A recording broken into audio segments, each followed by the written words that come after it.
I'm Jeff Greenberg. I guess I'm the host. Technically, I'm not the host. Gary goes, do you want to be on this panel? Absolutely. I go, great. You're there with Philip. That's not a panel, Gary. That's a conversation. They said exactly. Yes. Panel, I have to show up and I got to do about 10% work. I got to talk for about 5 minutes and just nod. Conversation, got to hold my own. This time you only have to do 95% of the work. Yeah. Well, the funny thing is when I found out it was Philip, I'm like, damn, I got to bring my A game. I'll do my thing. I hate bio slides, so I ran my stuff through ChatGPT, and that's what ChatGPT says about me.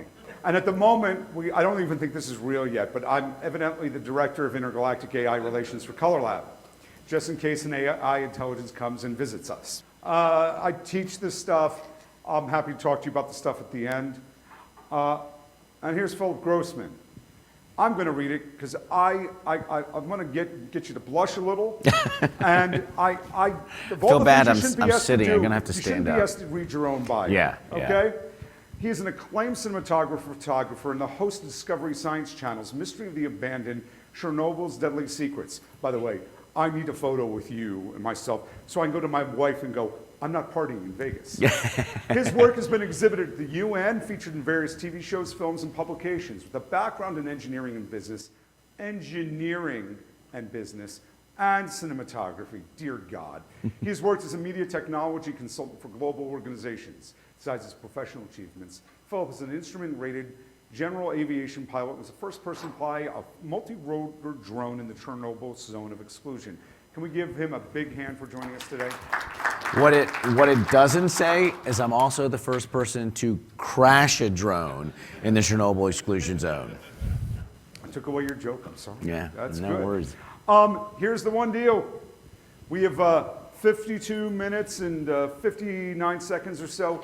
He said he would come here with about an hour before his flight. Is that right? Yeah. So we're going to get him out of here on the money before 4 o'clock, right? No matter how interesting the stuff gets up here, we're going to get my man here to the airport. I am not making this man late. So Philip sent me this, and I thought it was, I have no idea where the volume level is, so this will be fun. We'll pick there. Let's see what we get. Hello there. Hi. How are you? Great, you. I'm okay. That's good. Are you good? Yes, I am good. I just said I was. No, you didn't. I said I was. So you are a robot? No, my name is Greenberg.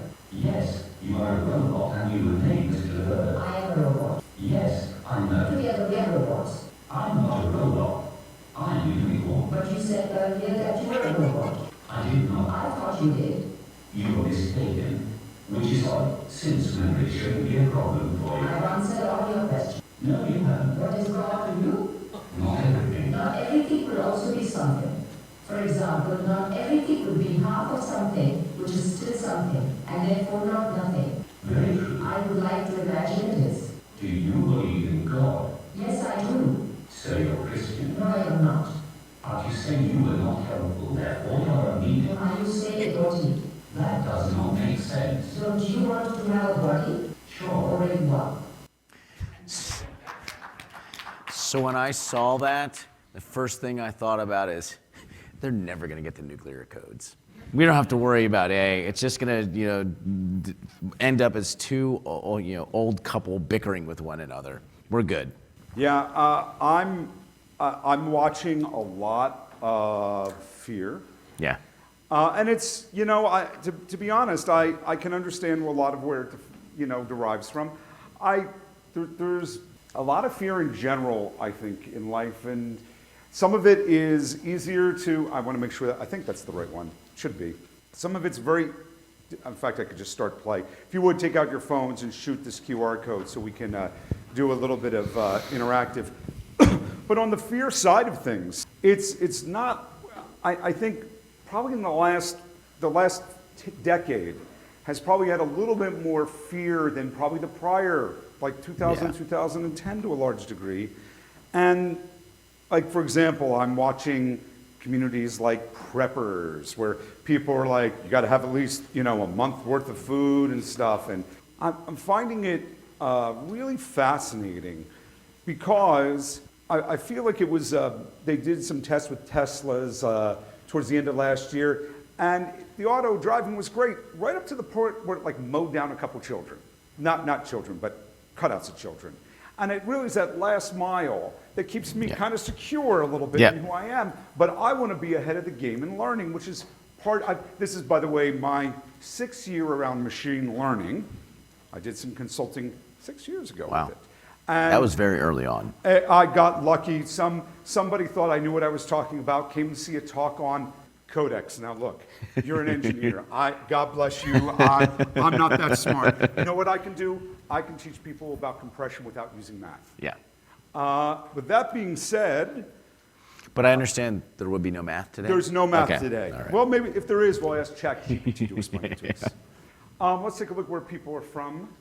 Israel, excellent. Los Angeles, Knoxville, Georgia. Some of them might be in your backyard. Who's from Georgia? We're in Georgia. Okay, not too far. I'm in Atlanta, or just outside of Atlanta. I have a buddy of mine who teaches at UGA. Yeah, teaches the film program there. Yeah. James Biddle. All right. Excellent. You guys are so far. You did really well. And we had about 18 answers up there. So let's see what the next one is. Works better when there. Oh, I didn't want to stop it. I wanted to go to the next one. There we go. What's your area of professional focus? I think I made this multi-choice. I might not have. I might have screwed up. I'm traditionally, Philip, I'm post. Yeah. I mean, if I'm on set, but particularly if I'm handling camera, something went wrong. Something went wildly, wildly wrong. Now, to be honest, I've been a VFX supervisor at times, but I learned, probably like you, on film. Yep. CP16s, most indestructible camera known to man. I think eclairs are garbage, but I love the dual camera mechanism on them. Do you have a favorite old school film analog, or did you do much analog? I didn't do a lot of, so I started very young. My family, my great-great-grandfather, so in the 1940s, shot 8mm home movies. Wow. I have 20,000 feet of film footage. I have film of my father as a 1-year-old. So that's how I got started with the 8mm and cutting and slicing. And then I stopped for a while. I'm like, this is BS. And then digital came. I did a little bit of analog. I'm like, this is bad. And then digital came, and I was like, I'm back in. Let's go. I came right in, right as Avid popped in. So it was like, we learned traditional, we learned, for some of you, videotape, something that's like, you know, the floppy disk icon. You don't really know what it was. And yeah, I was right there with digital. Take a look. So this really helps us frame. A lot of them are in your side of life because while you do a lot of things that involve post, you know, your camera and production, I don't even know how to talk. I didn't see travel agent and audio. Those are two things I find out I wind up doing a lot more than I want to. Can I get something that like looks through my email, corrects all the time zones correctly when I communicate with other people? Yes. That's an AI I'm looking for. Yep. Have you used ChatGPT? You know, and I should have. I think I made this an open question, so they can write anything they want. Mm-hmm. I think I left the profanity filter on though. Yes, that was excellent. We're probably going to get a lot every day. I'm going to do a show of hands, which I don't like to do. Mm-hmm. How many people have access to ChatGPT 4? Okay. How many people don't? Aren't paying for it? Okay. So that's an interesting, it's a 50-50 split. Yeah. And what I find, it's closer to like 80-20 who don't have it or just using. I, honest to God, think before, like I skip the 3 and 3.5, unless it's on the simpler programming side. For example, I'm doing this just to get a little cred with my man here. Like I need to do an FFmpeg script, and I just don't want to get it right. I can give 3.5 it, and I know it's going to get it right. But I'm not. I asked it last night. Give me 5 places in Vegas, kind of near the Strip, that'd be casual and easy with beer, pizza, and/or burgers, and a great experience. And it knocked out 5. See, I'm the opposite. You're using it for math. I'm using it to do writing for me. I'm doing it for writing too. How do I say this in a clear way? Being an engineer, English is my second language. And although I must admit, compared to my fellow engineers, I'm Hemingway. But I've seen what they write. I'm like, you guys, you know you can use pronouns. But then I see what my friends write who know how to write. I'm like, okay, I need some help. And it's really about, how do I rephrase this? This is what I want to say. I want to rephrase this as Snoop Dogg. No, I'm just kidding. But how do I rephrase? Hold on. I've been taking my emails, and to get sometimes where I feel, aside from the, could you clean this up for me? I've been doing things like, could you give me a little bit of Ted Lasso flavor to it, so it's really friendly? Or when I'm trying to be extra convincing, give me a little bit of Don Draper. Yeah. And the Don Draper ones, man, I can't use them because they're this is your one chance to be able to change people's lives. And it's up to you to make that sort of decision. It's too powerful. So I'm writing stuff for ABC, and they're not doing their shit for this move. What character should I ask it to write it in? Okay, so I want to get the prompt right again. You're doing stuff for ABC. ABC is moving from one building to another. It's a 2.5-year project. I'm helping them figure out the things they need to do, and they can't get their shit together. Do you want the one that says get your shit together or what to do? Which one? I want get your shit together in a nice way. Sure. Well, I know how I would phrase it. So we want somebody who is really charming and persuasive, but also a little bit driven.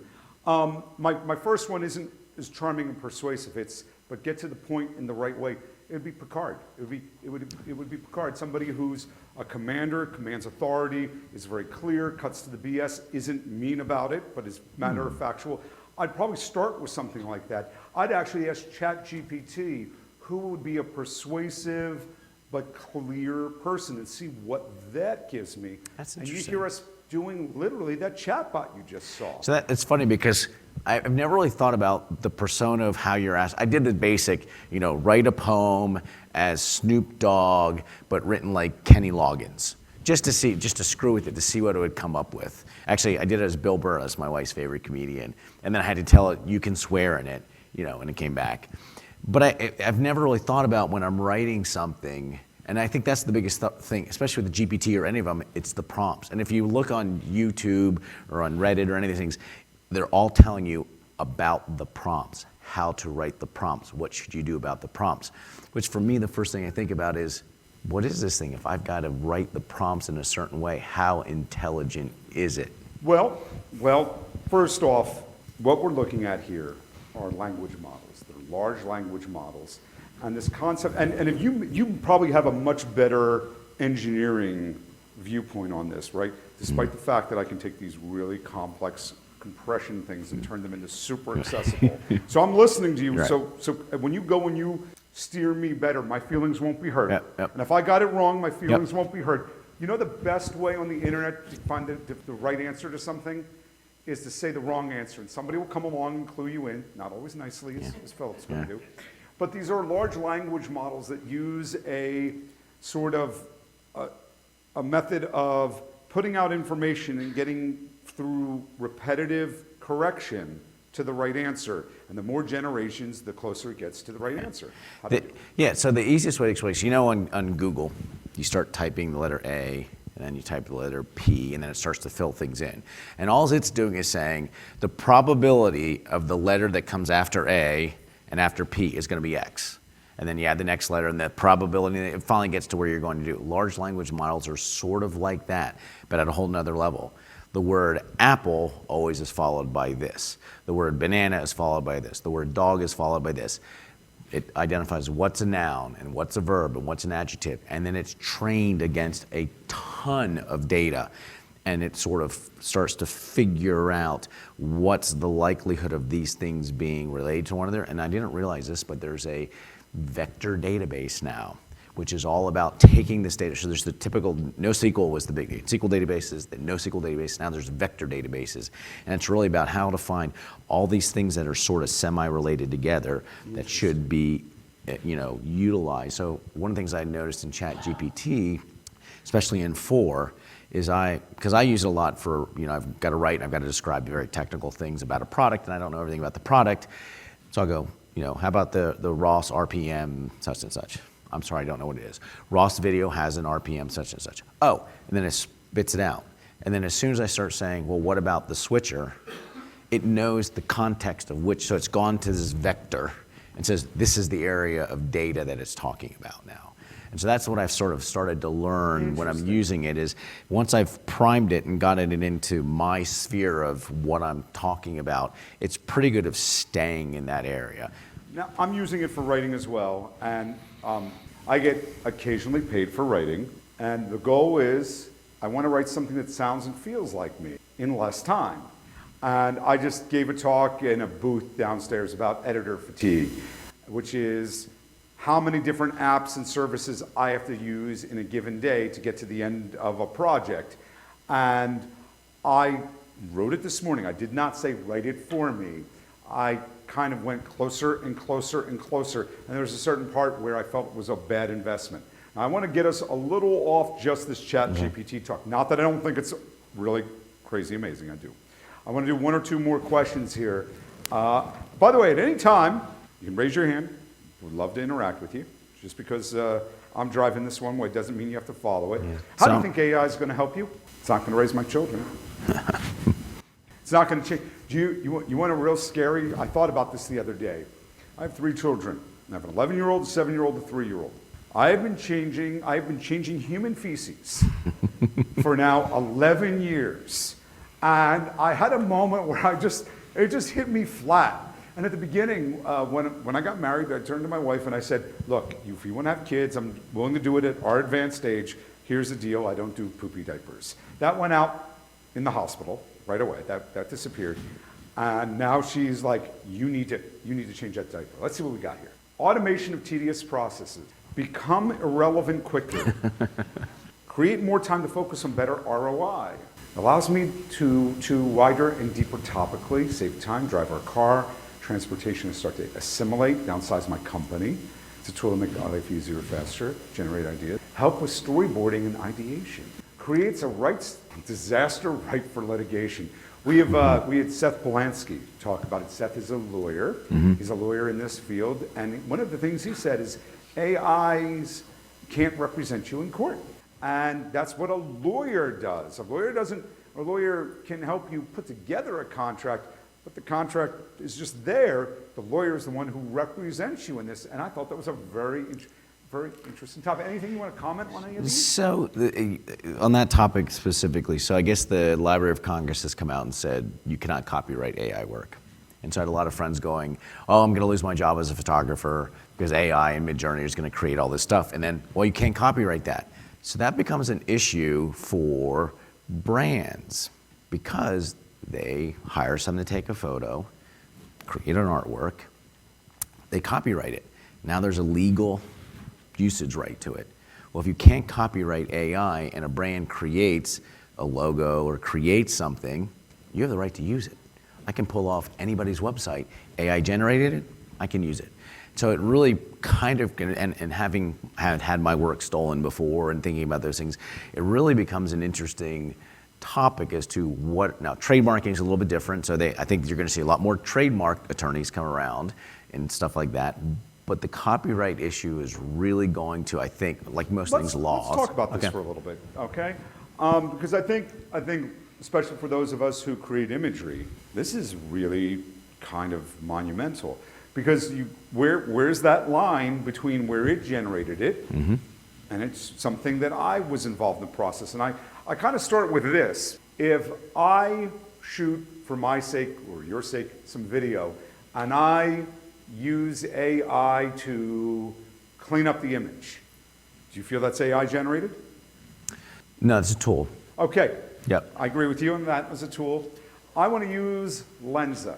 Lensa is the first group to say, why don't you give us 10 or 20 of your images, selfies shot like this, and I will generate new photography that looks, have you used Lensa, by the way? I have not. I'm interested. Oh, do I have a joy for you? Now, I gave it this cost me $5. I belong to a photographic community called This Week in Photos. Mm-hmm. TWIP, Frederick Van Johnson. Yep. That's one of the first podcasts I started listening to. I haven't listened to it in a long time. If you want to be interviewed by Frederick, he would love it. Sure. He's a dear friend. Sure. He was speaking here and had to leave, but I want you to see this. I think that's how I got into listening to podcasts, was that podcast. He'll love to hear that. That's AI. But to me, that's AI. That's not you creating it. That's Except a there's my machine. images that I shot, I get it, that I trained. but you didn't create it. Which is funny because there's actually, there's a great series about photographers and cinematographers, and there's a guy, he would literally create a scene like in a movie to take a picture. He didn't press the button on the camera. He had his assistant press the button on the camera. Whose image is it?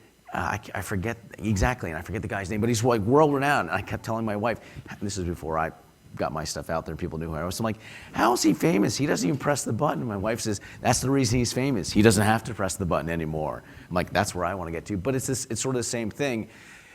He was more of the conductor and organizing it, but his assistant really pushed the button. I was the conductor and I organized, Yep. that So, pressing but- the button. yep. What if I go and I trace? What if I go and I manually trace the AI?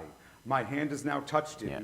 Is that Which is good because when I was in undergraduate, I had an architecture class, history, and our professors allowed us to trace the pictures in the book and turn that into our own work as part of our stuff. So, but it's actually an interesting thing because you're copying something at that point in time. So maybe that's really what it is. It's about copying. It's But not if about creating.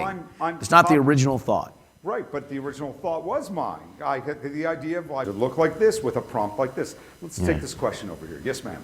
So what about AI? Speaking of copywriting, are we able to use AI to cross-check like websites and the different elements that we would like, the OD and Netflix and cloud, etc., just to see like, hey, did someone steal my copyright? They're not even paying me. So I want to repeat it because Okay. we're being recorded and they won't hear you. And I'm going to paraphrase. Okay, so when I screw it up again, you just wave me off and make like giving a prompt on having it refine the prompt. I'm just going to come back to that one. Well, man.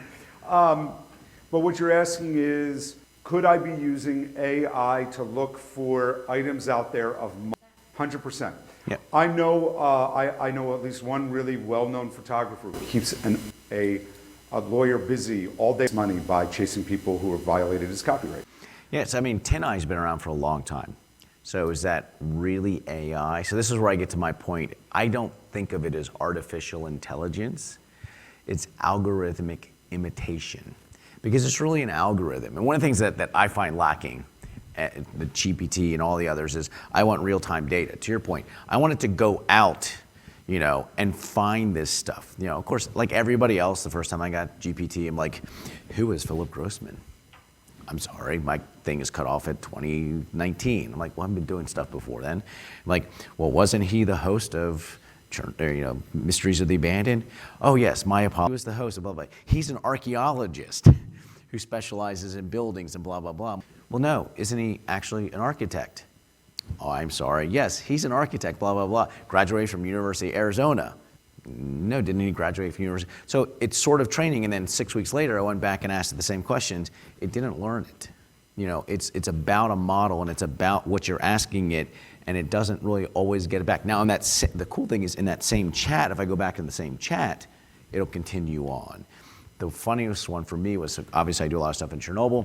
I asked who was the architect in charge of the city of Pripyat, and it gave me a person's name. And I knew it was wrong. So I said, wasn't it actually X? Oh, I'm so sorry, you're correct, it was X, and then it gives me the same output. And then I said, well, no, wasn't it the first person?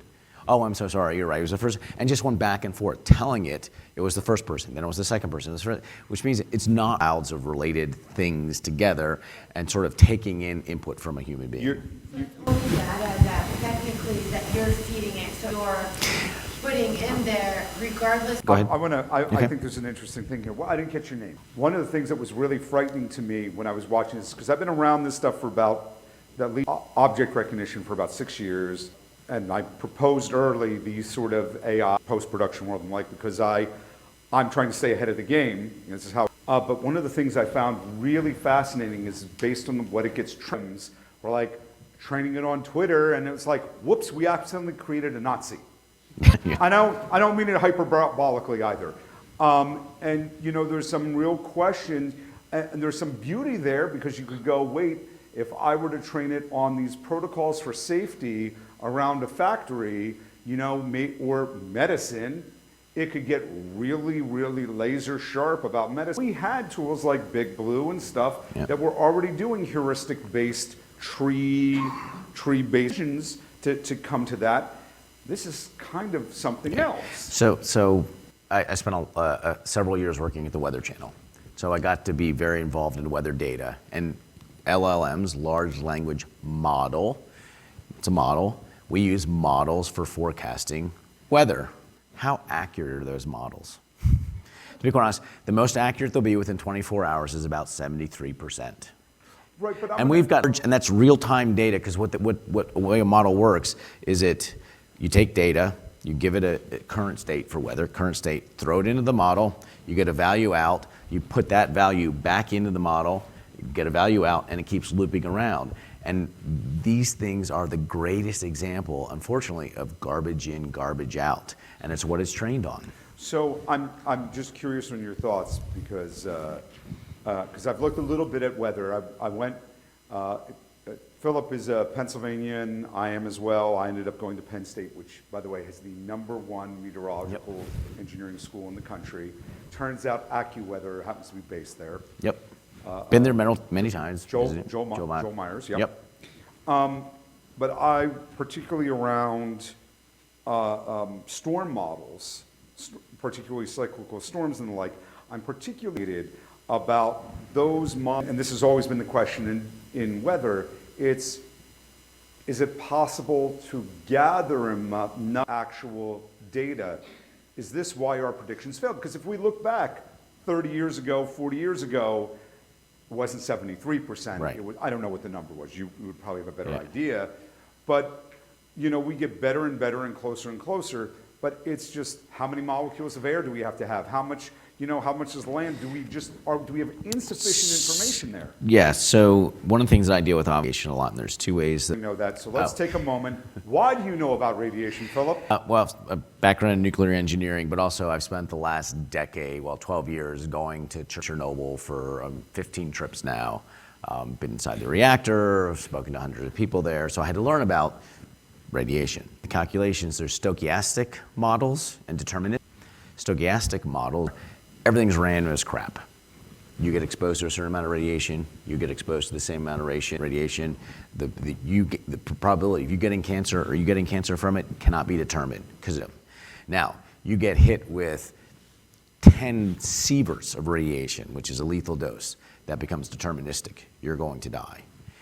A lot of the stuff we're doing, especially in weather, is very stochastric because there are so many. That's why when people are talking about, not to get political or anything like that, with climate change and all those kind of things, that we're going to predict what's going to happen, we can't predict the weather in the models for, like I said, within 24 hours, 72%. Within 48 hours, drops below 50%. Within 72 hours, it's about 14%.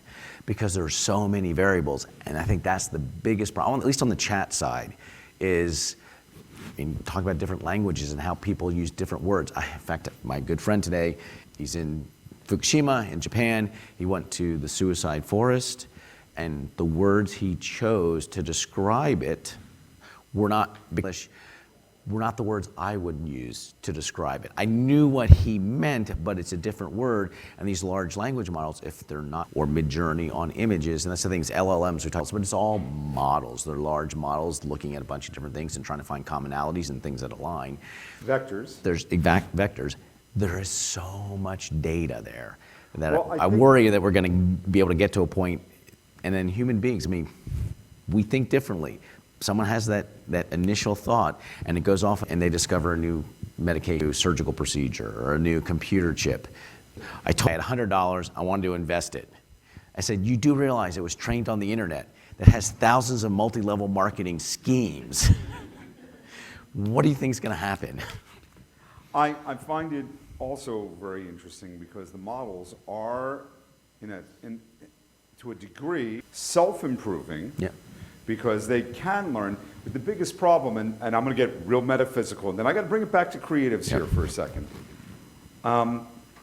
It has to do with how much memory it has.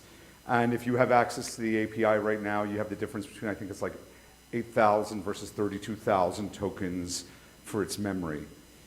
But when it doesn't know something, it kind of fills in the gap, and it's called hallucination. The reason I got into teaching was my father had Alzheimer's. We didn't realize it at the time.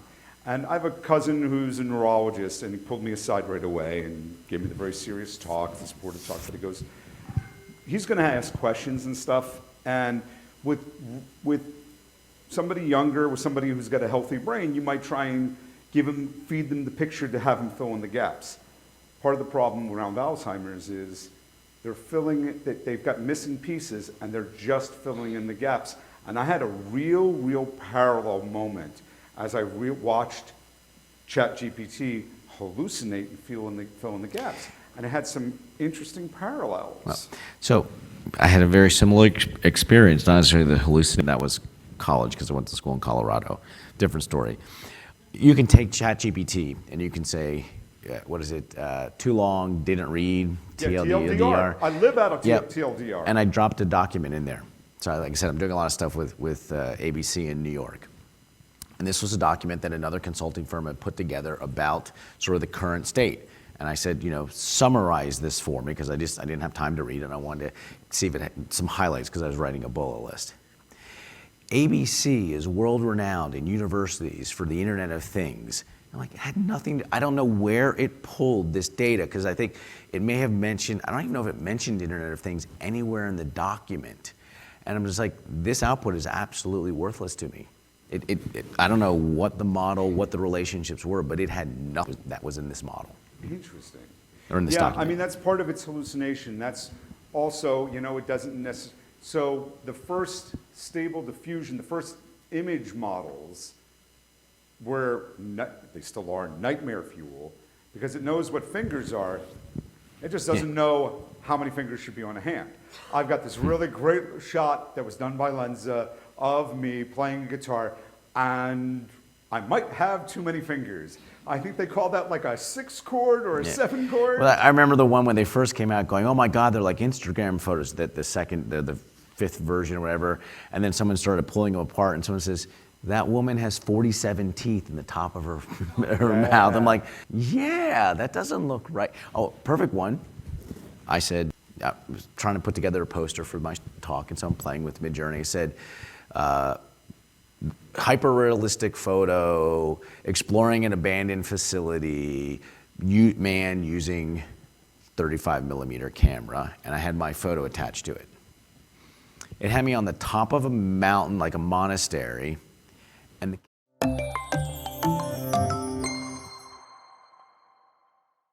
and the camera was in the middle of my face, like a respirator. My hands weren't anywhere near it, because it didn't know what using a 35mm camera meant. If I told you guys, draw a picture of a man using a 35mm camera, you would all know doing this. It had no idea. And then Bob, I forget his name, his friend on Facebook, he said, oh, I did the same thing, but he said, holding a 35mm camera. So it held a camera, but it wasn't a 35mm camera. It was a bunch of different cameras. So it doesn't know those detailed concepts. It has to be learned on. And I think part of what I was doing some research on this was that the models, obviously, it gets all the basis, and then requires a human being to sort of tap it back into the center, like, oh, no, it's not this. The problem is, what's wrong with human beings? We're all biased. So as you're training it, if the person believes in one thing, I think that's why every photo you see has super shallow depth of field. Because training it thinks that's a fantastic photo. So everything that comes out of Midjourney has super shallow depth of field. Interesting, because I've gone and I've specified deep depth of field, and I seem to get pretty good results. I think part of the problem there is just how resolute the photo is, and that it takes too long right now to do. Yeah. Give me a 10, 20, 50 megapixel photo with full detail. So here's a question for you. Yeah. So when because by the way, once we do a little bit more, yeah. I want to get to how we're learning this stuff. Okay. So you can go into any 3D program today as an artist and create all the things you see that Midjourney's doing. We've been able to sort of type, do this stuff. The person who's doing the artist as the normal person who's artist, do you think they're going to disappear because that person can just type and get the same results? Do you think they're going to get the same results? I've been the sort of the, so in This Week in Photo, TWIP, they have a weekly get-together on Friday nights on Zoom. And I kind of come in as like their post-production color person. Frederick and I became really good friends over that stuff. And part of the really fascinating discussion is watching two things happen. One, some people start to lose a certain type of work based on this. And for example, copyright dilemmas aside, those are the best goddamn headshots of my life. And I'm just vain enough that I don't want to see, the adequate photographer that I can afford, because I can't afford the photographer who really light me right and super soft and help the fact, the mind. So here's the question. Did any of your photos that you used to train it or submit as part of it, did you ever on your head or sunglasses on or a hat on? They give or were they you all the specific same? instructions. Yeah. All of those, the first round I did so they're all selfie photos, so they're all, a couple different angles, couple different lighting conditions. Some of them is 3 kids. I'm not 19. I'm missing a little bit of the coverage on top, and some of it looks real ruffled. My hair, like some of them, my eyes were great and stuff. My hair was just like out of nowhere, and I'm like, woo. There was no way for me to go, I like that photo, fix the hair. And I have a lot of photos from obviously being in Chernobyl. I wear sunglasses a lot, and whenever I get my picture taken, I put the sunglasses on my head. So I do, blah, blah, blah, blah, blah, and here's the picture. I had like 4 pairs of glasses on my head and a pair of glasses on my face and then one coming out of my ear. I had no idea what the sunglasses were. And like you said, I couldn't say, remove the sunglasses from my head. And here are 2 different photos. And I have photos, because when I did the TV show, they had them from slightly different angles. So I figured it'd be easier for it to determine that that's sunglasses. Nope. You can. Hold on one second. I just wanted you to see this. Yeah. Those Right? are some fingers. Right? It's like a dolly print. They do, by the way, Lensa gives you, I think it's like for $5, 200 photos, because they know 190 of them aren't going to work. Yeah. But somewhere there's something good. Yeah. What was my question? I'm understanding the limitations and the argument about the efficiencies of the data on which the algorithms are being trained, but is it a real concern about the fact that all of these failings that we are describing are occurring when we take the embryo on the stage? What happens when I have to repeat the questions. I know. So the question, because we're being recorded, and if I don't repeat it, it doesn't show up on the recording. Isn't this really the very nascent, the very beginning of these technologies? And the errors about it are about just because we're just at day 0 still. What about a year from now, 2 years from now, 5 years from now? And somewhere in there, of course, has got to be, what's in the Terminator, what's the T2, no, it's Skynet. Skynet. Because Skynet's around the corner. We're going to talk about fears in a little bit. I certainly feel this is the very, very beginning. And in fact, the fact that you're in this room right now puts you ahead, I think, of 99% of the population, because you're actively learning what's here and you're seeing where the river goes. When I look at the internet, I had the chance to buy my last name. Not my first and last name, but my last name. And I wasn't sure if it was fat. I just couldn't afford at the time as a college student the 2 years plus, the $100 or some dollars to buy my last name. So This is how jet airplanes have been around since World War II is the first jet airplane, but commercial jet aircraft, the 60s. I should tell you, Philip has got his aviation license. Yeah. So we've had 60s, 40s, 60s, 70s. Jet airplanes still fly the same speed. Engines are a little more efficient, but they aren't that much different. So that I think everybody everybody has this perception that the computers are massively going to go off. So you guys all have heard Moore's Law. We're going to double. I remember getting my Mac clone. Power PC. These things are going to be great. They're going to, the clock speeds are going to go through the roof. Supermax? Yeah, Supermax out of Austin. Yeah. Yep. Couldn't make the chips go any faster. They were going to start to melt. So we figured out a way to make more CPUs on the chips.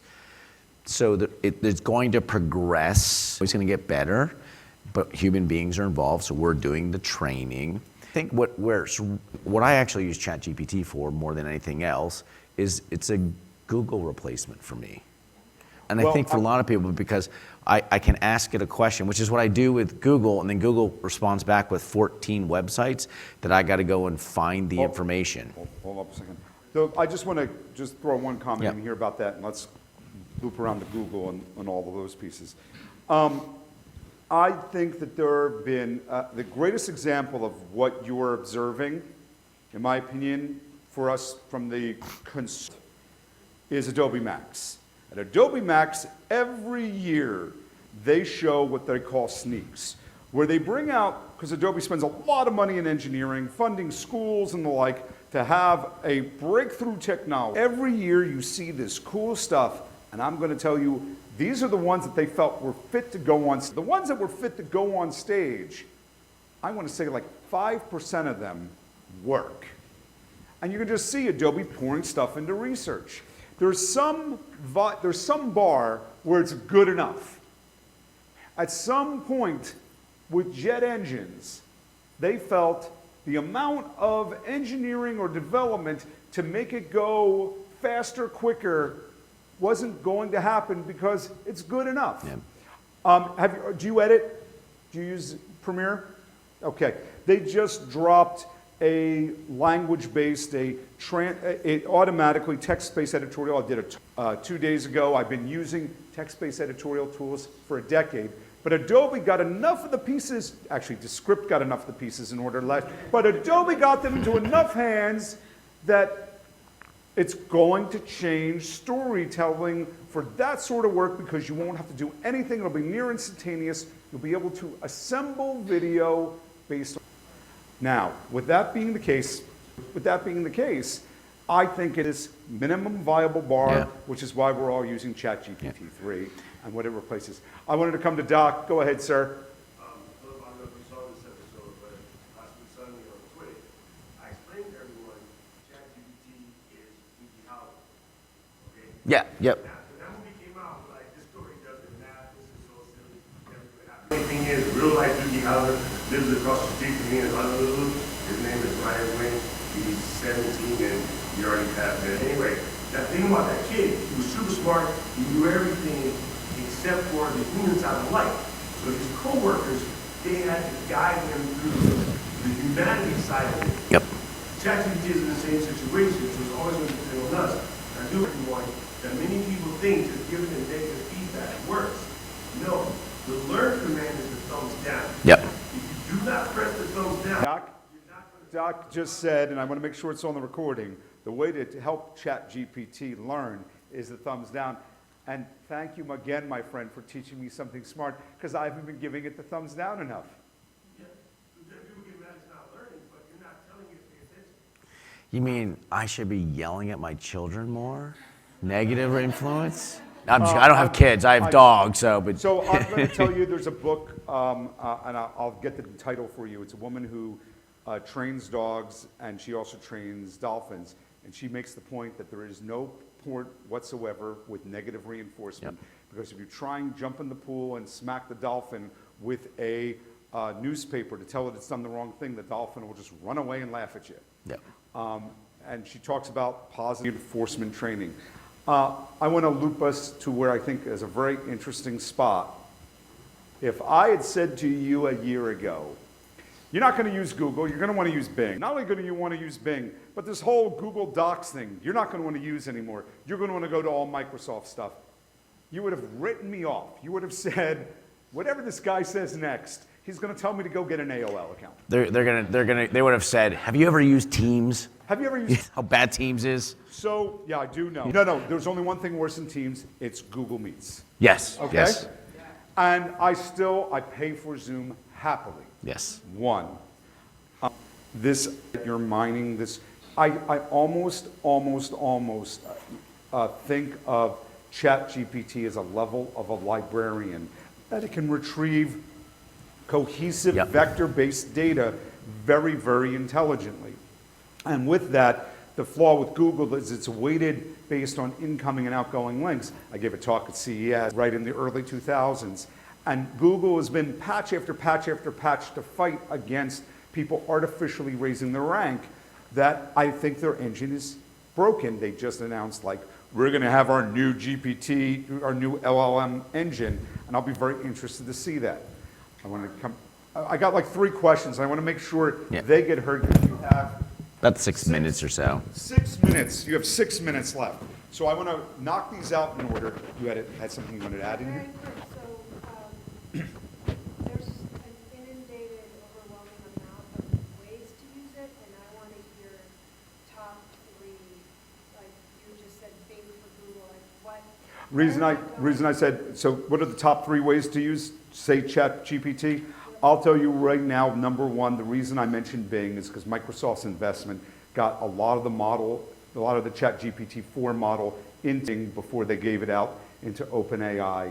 And if you're not paying for OpenAI's 4.0 model, you can get better results in many ways than you can from the 3.5. But didn't Bing threaten to kill somebody? Wasn't that the big thing when it first came out, that it just like it's going to kill humans? And I don't know.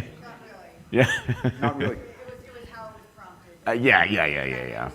One of the Exactly. One of the reasons why I actually recommend to people to use Bing is because unlike chat, Bing is going to give you your source material.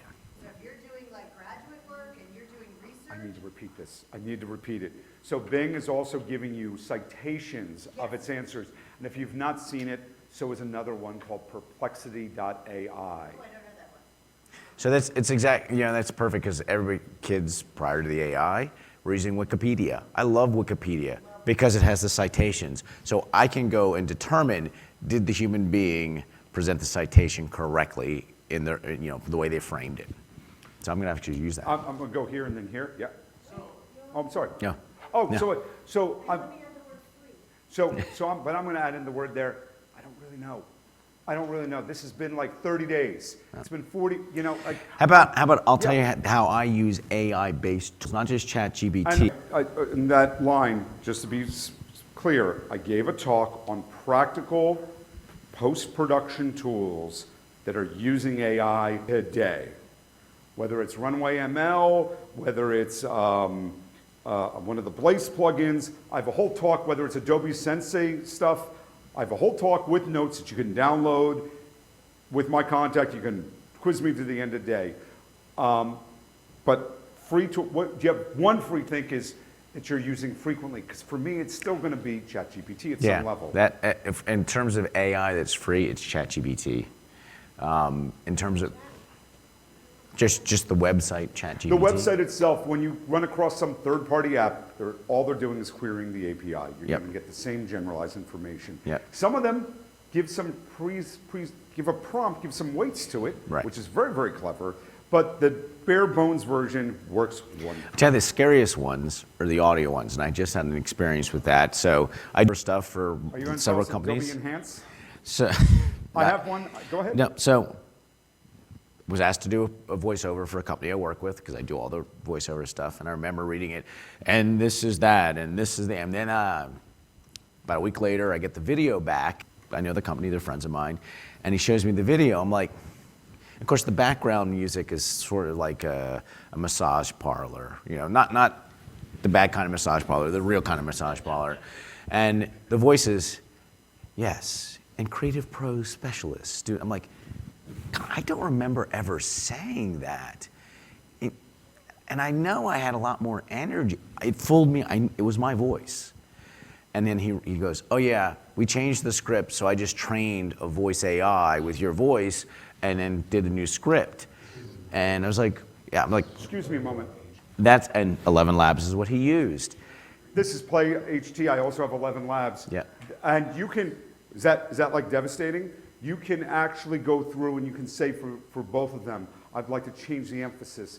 The one that I'm looking at from 11 Labs, I haven't seen the full bit, where you can give it a clone voice, but then pay attention to an actor's inflection and map the tone voice into the inflection. Yeah, and that's the part that the inflections were, there was very little inflection, and then it was when he said you could change the dials, but it didn't know where to put them. And part of it is because we're in a field of technology that it's probably not trained on as much, so we're saying words that it doesn't necessarily understand. I also think some of it is, God, it's like creepy that it has my voice. I also think that it's emotive piece that's learned from just the way I feel the moment has emphasis. You've got about 46 seconds. This is going to be your last question. I'm going to hang out. I want you to get to the airport. Yep. Not the one that I see right away is just noise reduction and being able to fix things that were closer to impossible. Adobe's podcast.adobe.com/enhance is breathtaking. When is that real time is going to be crazy. Wonder Labs has got a generative engine that can just map somebody walking. So it's post-ish, but it's, I think, pretty close to real time.